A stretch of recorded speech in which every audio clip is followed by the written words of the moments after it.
beerta nabadda waa bartii dalxiiska oo bulshaweynta Soomaaliyeed maanta ay ku bogsadeen bilicdeeda quruxda iyo bartamaha dhexdeeda bariga timaado marnaba kaba bixaysid ee kaalaya barbaaray beerta nabadda quruxdeeda dooga beeraha ku camiran indhuhu milcsan ma Bariis ba ma Baarlin ba maya labaduba ma ah walle ana huba quruxda halkan waa beerta nabadda oo bartaniya xamarkaaga furan beerta nabadda waxa lagu diyaariyay jardiimooyin aad loo qurxiyay hawlka xafladaha oo markiiba qaadaya ku dhawaad 1,000 qofood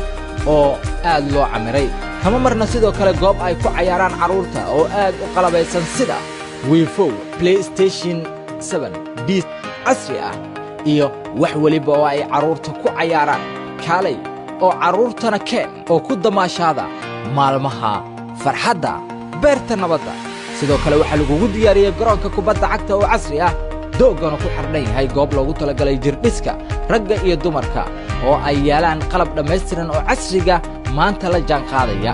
waxa intaasi ku dheer maqaayado casri ah sida albaag oo ku caan ah sameynta digaaga noocyadiisa kala duwan iyo alshaami oo aad ka helayso cunooyin aad u macaan haddaba xarunta dalxiiska caalamiga ee beerta nabadda waxa ay ku taalaa degmada Waabari dhabarka dambe ee taalada SYL